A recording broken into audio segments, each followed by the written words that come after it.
السلام علیکم ناظرین، میرا نام لیلا ہے۔ میری عمر 15 سال تھی جب میں نے پڑھائی چھوڑ دی تھی۔ میری فیملی ٹوٹل 4 افراد پر مشتمل ہے۔ میری امی، میں، میرا بڑا بھائی اور دادی جان۔ میرے ابو بچپن میں ہی انتقال کر گئے تھے۔ میری امی نے لوگوں کے گھروں میں کام کاج کر کے مجھے پالا تھا۔ میرے بھائی کی عمر 12 سال ہے اور میرا بھائی مڈل اسکول میں پڑھ رہا ہے۔ میرے بھائی کا نام حسیب ہے۔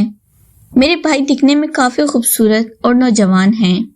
حسیب بھائی اسکول سے واپس آ کر سموسے پکوڑے بیچنے جاتے تھے اور پارٹ ٹائم جاب کرتے تھے۔ امی حسیب بھائی کو سموسے پکوڑے بنا کر دیتی اور حسیب بھائی اسکول سے واپس آ کر بیچنے نکل جاتے تھے۔ اس طرح حسیب بھائی گھر کا خرچ نکال لیتے تھے۔ امی بھی گھر کے کام کاج نپٹا کر لوگوں کے گھروں میں کام کے لیے نکل جاتی تھی۔ میں گھر میں دادی جان کا خیال رکھتی تھی۔ ایک دن میں اور دادی جان گھر میں اکیلے تھے تو ہمارے دروازے پر دستک ہوئی۔ میں نے دروازہ کھولا تو ہمارا ایک دور کا رشتہ دار ہمارے گھر آیا تھا۔ وہ مجھے بیٹی کر کے بلانے لگا۔ میں نے دادی جان سے پوچھا تو دادی جان کہنے لگی کہ تمہارے ماموں کی کچھ لگتے ہیں اور امی کے رشتہ دار ہیں۔ میں نے بھی ان کو ماموں جان کہنا شروع کر دیا تھا۔ ان کا نام خالق تھا۔ خالق ماموں امی کے آنے کا انتظار کر رہے تھے کیونکہ وہ امی کو ملنے آئے تھے۔ دادی جان نے مجھے چائے بنانے کے لیے کہا تو خالق ماموں دادی جان کے پاس بیٹھ گئے اور باتیں کرنے لگے تھے۔ شام کے وقت امی لوگ کے گھروں میں کام کاج کر کے واپس آئیں تو خالق ماموں کو دیکھ کر کافی خوش ہونے لگی تھی اور امی نے خالق ماموں کو اس طرح ویلکم کیا تھا کہ مجھے دال میں کچھ کالا نظر آنے لگا تھا، جو کہ میرے ابو اس دنیا میں نہیں تھے اور امی جان کافی اداس رہتی تھی اور خالق ماموں کو دیکھ کر امی کے چہرے پر خوشی کے آثار نظر آنے لگے تھے۔ مجھے تب بھی دال میں کچھ کالا نظر آنے لگا تھا۔ شام کے وقت امی نے ماموں خالق کے لیے اچھے اچھے کھانے بنائے اور ہم اکٹھے مل کر کھانا کھانے لگے تھے۔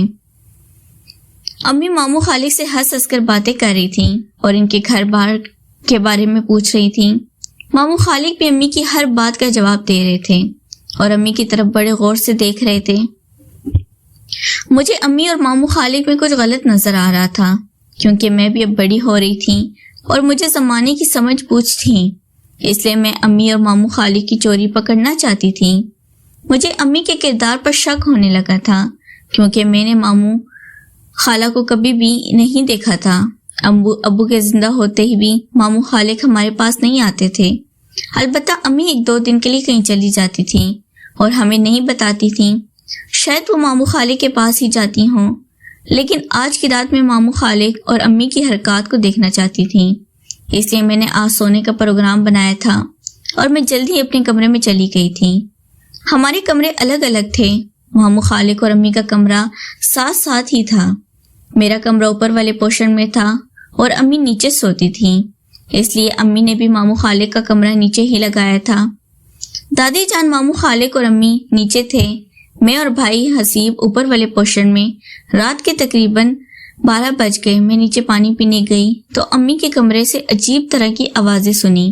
مجھے اس وقت شک ہو گیا تھا کہ اندر کچھ غلط چل رہا ہے، اس لیے میں نے ہلکا سا دروازے کو پش کیا۔ تم دیکھ کر میرے پیروں تلے زمین نکل گئی تھی۔ ماموں خالق امی کے ساتھ لگے ہوئے تھے اور امی ان کا ساتھ دے رہی تھی۔ یہ دیکھ کر مجھے بھی کافی جوش آنے لگا تھا اور میں ماموں خالق کو ایسی حالت میں دیکھ کر ان پر فدا ہونے لگی تھی، لیکن میں مجبور تھی کیونکہ امی ماموں خالق پر عاشق تھی اور ان کا لیتی رہتی تھیں، اس لیے ماموں خالق کبھی بھی میرے اوپر دھیان نہیں دے سکتے تھے۔ میں نے ماموں خالق اور امی کا کھیل کچھ دیر دیکھا اور پھر اپنے کمرے میں جا کر سو گئی تھی، لیکن مجھے چین نہیں آ رہا تھا۔ اگر صبح امی لوگ کے گھروں میں کام کرنے چلی گئی تھی اور بھائی حسیب اپنے اسکول چلے گئے تھے، تب میں ماموں خالق کے پاس گئی اور ان کو کافی دھمکیاں دینے لگی کہ میں نے رات کو آپ کو اور امی کو کرتے ہوئے دیکھ لیا تھا۔ ماموں خالق بھی کافی خوفزدہ ہو گئے تھے، لیکن وہ مجھ سے کہنے لگے تم کیا چاہتی ہو؟ میں نے بھی کہا میں بھی امی کی طرح آپ سے وہ سب کچھ کروانا چاہتی ہوں۔ ماموں خالق یہ سنتے ہی خوش ہو گئے تھے اور انہوں نے میرے ساتھ بھی امی والا کام کیا تھا۔ مجھے بھی کافی سکون آیا تھا اور میں ماموں خالق کے ساتھ راضی ہو گئی تھی۔ اب 4-5 دن ماموں خالق ہمارے پاس رہے تھے اور وہ میرے اور امی کے ساتھ کرتے رہتے تھے۔ ماموں خالق رات کو امی کا کام نپٹاتے اور دن کو میرے ساتھ مستی کرتے تھے۔ 4-5 دن کے بعد ماموں خالق واپس چلے گئے تھے اور مجھے ان کی کافی یاد آتی تھی۔ اب امی بھی نارمل ہو گئی تھیں اور میں بھی اپنے کام کاج میں مصروف ہو گئی تھی۔ ناظرین، اگر آپ کو یہ کہانی پسند آئی ہو تو ویڈیو کو لائک کر دیں۔ بہت شکریہ۔